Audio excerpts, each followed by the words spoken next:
Hai, hari ini bersama Tuhan yuk, supaya memenuhi persyaratan.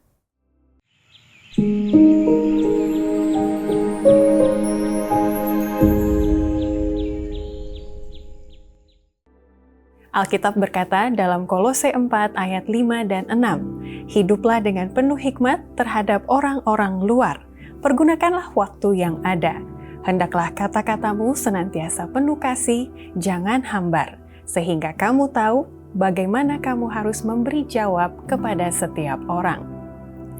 Janganlah kekhawatiran menjadi begitu besar sehingga waktu kita tersita untuk hal-hal yang tidak penting.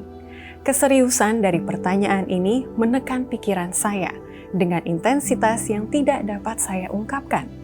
Waktu terus berlalu, dan ketika saya dihadapkan pada banyak gereja yang tidak siap untuk bekerja bagi Tuhan, tetapi berada dalam keadaan ceroboh dan tidak peduli, saya khawatir dan bertanya, apa yang bisa kukatakan? Apa yang bisa kulakukan untuk mengubah keadaan ini? Saya dapat berkata seperti tertulis dalam Markus 8 ayat 36 dan 37. Apa gunanya seorang memperoleh seluruh dunia, tetapi ia kehilangan nyawanya? Karena apakah yang dapat diberikan sebagai ganti nyawanya?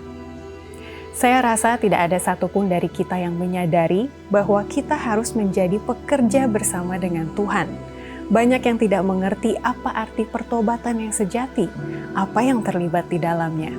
Dan sekarang saya berbicara kepadamu dan keluargamu agar kamu dapat terangsang dan terkesan dengan tugas yang sungguh-sungguh untuk berusaha menyadarkan mereka akan perlunya berjaga-jaga dengan tekun dan berusaha menyelamatkan jiwa-jiwa yang akan binasa dari Kristus.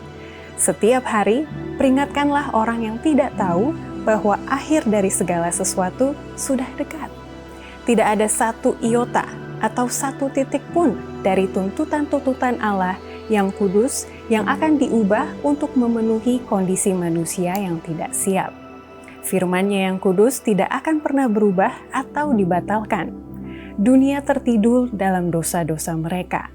Langit dan bumi akan berlalu, tetapi firman-Nya tidak akan pernah berlalu. Kita semua harus dituntun oleh firman Allah. Betapa besar pekerjaan yang ada di hadapan kita, dan orang-orang yang mengaku Kristen tidak menyadarinya. Sesungguhnya, jika kamu tidak bertobat dan menjadi seperti anak kecil ini, kamu tidak akan masuk ke dalam kerajaan surga.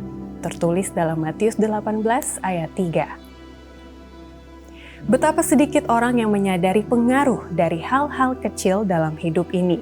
Mereka yang dapat menanggung ujian, pembuktian dari Allah akan diakui oleh Kristus. Kebenaran yang menyelamatkan dari firman Tuhan yang dihidupi akan membuat kita cocok untuk menjadi bagian dari orang-orang yang telah ditebus.